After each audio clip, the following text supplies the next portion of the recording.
शत रविदास, जय सतगुरु समनदास। सभी पंडाल में उपस्थित एक जयकारे के द्वारा अपनी हाजिरी लगाएंगे। परम संत श्रमणी सतगुरु रविदास महाराज की जय। स्वामी ज्ञान भिक्षु जी महाराज की जय। सतगुरु स्वामी समनदास जी महाराज की जय। आज के महान सत्संग की जय। शुक्रताल गुरु गद्दी की जय। सतनाम सत शत रविदास, जय गुरु समनदास। गुरु प्रेमियों, शाम से करीब 10 बजे से आपने ये प्रोग्राम शुरू किया। गुरु महाराज के अमृत वाणियों से, विचारों से, गुरु महाराज के इस कार्य को मैं देख रहा था। एक छोटा सा बच्चा यहाँ बैठा था सामने ही, वो डफली बजा रहा था। छोटा सा बच्चा था ये छोटे छोटे बच्चे बैठे हैं, साज बजा रहे हैं, जो अपना इस कार्य में हिस्सा दे रहे हैं। गुरु समनदास जी कहा करते थे, देखो हमने वो सत का बीज बो दिया, रुकने वाला नहीं है। अब जो घर घर में हमने ऐसी झलक जगाई है, अब इसको कोई रोकने वाला नहीं है। जो प्रेमी गुरुमुख भी नहीं है, जिनके पास सत्संग भी नहीं है, एक बच्चा तो उनके घरों में भी ऐसा हो गया है जो गंदा खान पीन नहीं करता। हम भी समाज में घूम रहे हैं तो देखने को ये मिलता है कि जिस घर में सत्संग नहीं है, उस घर में भी कोई ना कोई बच्चा ऐसा हो गया जो मांस मिट्टी के पास नहीं है। तो गुरु प्रेम में ऐसा ज्ञान, ऐसा विचार सतगुरु स्वामी समनदास जी ने जो दिया है ना, इस कार्य को कोई रोक नहीं पाएगा। जैसी लगन आस्था मैंने यहाँ पर देखी है, इससे ये प्रतीक होता है कि कार में बहुत आगे तक चलना है। गुरु प्रेमियों, बताया भी है, सत्संग करने सभी चले आवे, सत्संग करने सभी चले आवे, गावा कथा विचारे नाही, सार शब्द कैसे पावे। जब उसका मनन, उसका कथन होता है, जब सार शब्द को पाया जाता है और वो तुम्हारे अंदर लगन है, बात को जानने की, मनन करने की चेष्टा है, तो गुरु प्रेमियों, गुरु महाराज की जो जितनी भी वाणियां हैं, वे सब ये कहती है कि जानना अपने आप का है, समझना अपने आप में है। इसलिए गुरु प्रेमियों, वाणियां तो अनेकों है, अनेकों साखियां है, लेकिन सबका रुझान, सबका सिद्धांत एक ही होता है, इस जीव को जागरूक करना, इस जीव को चेताना। इसलिए गुरु प्रेमियों, गुरु रविदास जी की एक वाणी है। गुरु रविदास जी कहते हैं, तुम चंदन हम इरंड बाप रे, संग तुम्हारे वासा, नीच रूप से ऊंच भये, गंध सुगंध निवासा। यहां गुरु रविदास जी कह रहे हैं इस वाणी के अंदर, जैसे एक वन के अंदर चंदन का वृक्ष होता है, उस वृक्ष की बराबर में आप अरंड का पेड़ लगा दीजिए। कुछ समय के बाद उस अरंड के अंदर भी चंदन की महक आने लगती है। कब आई वो महक? जब उसने चंदन की संगत की। संगत ही गुण उपजे, संगत ही गुण जाए, बांस फांस मिश्री, एक भाव बिक जाए। इसलिए गुरु प्रेमी गुरु रविदास जी की जो पावन वाणी है, माधो सतसंगत शरण तुम्हारी, हम अवगुण तुम उपकारी। इस वाणी में जो रहस्य भरा है वो समझने की कोशिश करेंगे आप। दूसरी कली में गुरु रविदास जी ने बताया है, तुम मस्थुल सफेद सफियल, हम बापू रेजस खीरा, सतसंगत मिल रही है माधो, जैसे मधु मखीरा। तीसरी कली कहती है, ओछी जाति ओछी पाती, ओछा कसब हमारा, राजा राम की सेवा ना की, कही रविदास हमारा। देखो इस कली के अंदर अलग दिशा मिली है और दोनों कली में हमें एक दिशा मिली है। ये समझने की बात है गुरु प्रेमियों। एक एक वाणी में गुरु महाराज ने जो रहस्य भरा है वो ऐसे नहीं समझ पाएंगे लोग।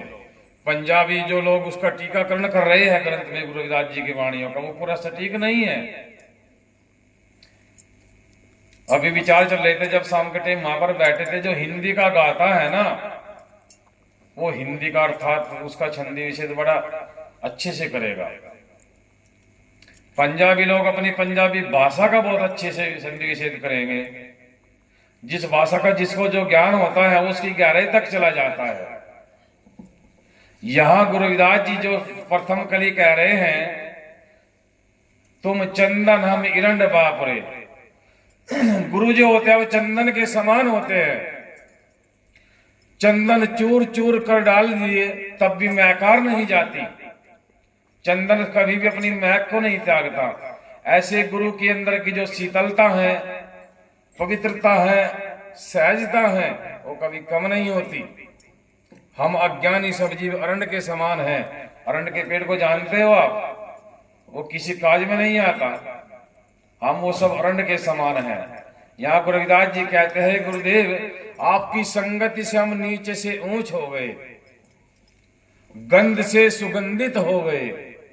पता नहीं गंध सुगंध निवासा, इनको इस गंध में आपकी संगत से सुगंध आई, हम नीचे से ऊंच हो गए। लेकिन कब? जब संगत की। कैसी संगत? तुम मस्तूल सफेद सपियल गुरुदेव, आप बेदाग हो, आप सपियल हो, आपके अंदर कोई दाग नहीं है। सपियल कहते हैं सफेद सपियल, बेदाग को, जांच किसी प्रकार का दाग नहीं है। गुरुदेव ऐसे होते हैं जो किसी प्रकार से लेप में नहीं होते, निर्लेप होते हैं। तुम मस्तुल सफेद सपियल, हम बपू रेजस कीरा, सतसंगत मिल रही है जैसे मधुप मखीरा। गुरु महाराज जी कहते हैं ऐसे संत की संगत कीजिए जैसे मधुप मखीरा, जैसे मक्खियां एक दूसरे के ऊपर शहद के छत्ते पर इकट्ठी हो जाती है। शहद को कहते हैं मधु और मखीरा मक्खियां। उनकी संगत ऐसी है कि वे एक दूसरे के ऊपर बहुत सारी इकट्ठी होकर बैठ जाती है। तो हम सब गुरुमुखों को, गुरु के प्रेमियों को ऐसी संगत होनी चाहिए। किसी प्रकार का भेद ना हो, एक दूसरे के प्रति ईर्ष्या ना हो, चुगली निंदा ना हो, उसको कहते हैं गुरुमुख। गुरुमुख के लक्षण भी बताऊंगा। फिर बताओ ओछी जाति ओछी पाती ओछा कसब हमारा।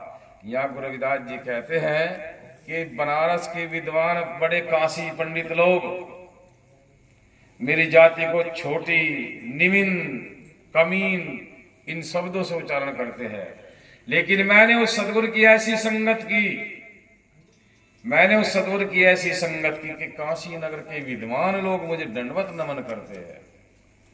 इसी नाम को गुरुजी ने, जिस नाम से काशी बनारस के विद्वान अपने आप को परचम पंडित कहलाने वाले इस नाम को घिन बताते थे, इस नाम को छूत सूत्र बताते थे, उसी चमार शब्द को गुरुजी ने अपनी पहचान बनाई और उसी शब्द को सिरमौर बनाकर प्रचार प्रसार किया।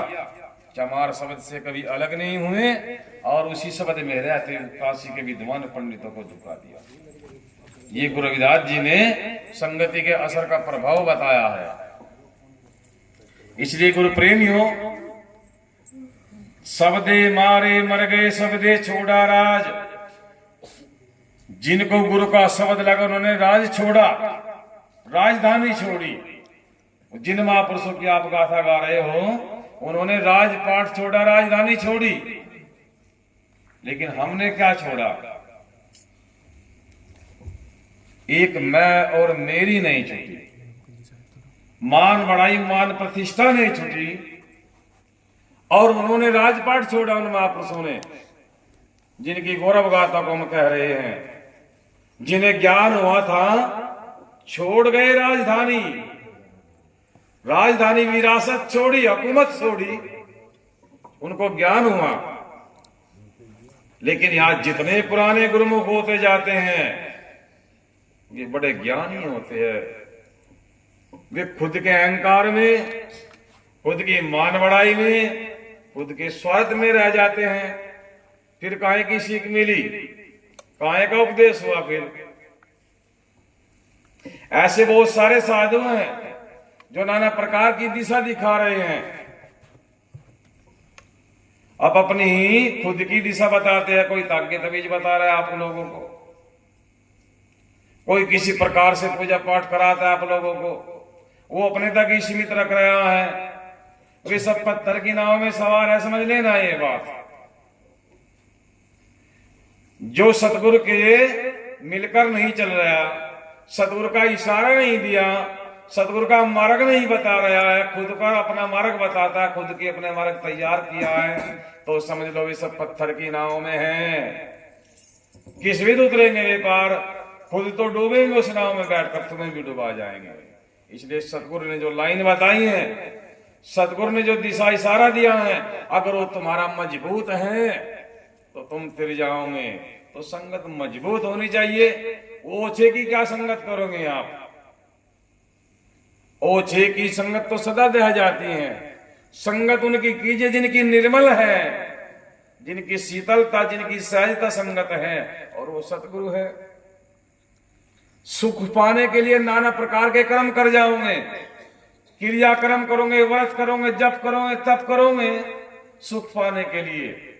सुख की तलाश भारी, नाना क्रिया पसारी, दुख भोगता अनाड़ी, आफत उठा रहा है, सतगुरु बिना जगत में अज्ञान छा रहा है। सतगुरु तो बेड़ा पार लगा सकता है, अन्यथा गुरु प्रेमियों मैं ये बात दावे से कहता हूं, जो सतगुरु से जुड़ गया साधु, जो अंदर भी सतगुरु और बाहर भी सतगुरु, वो तो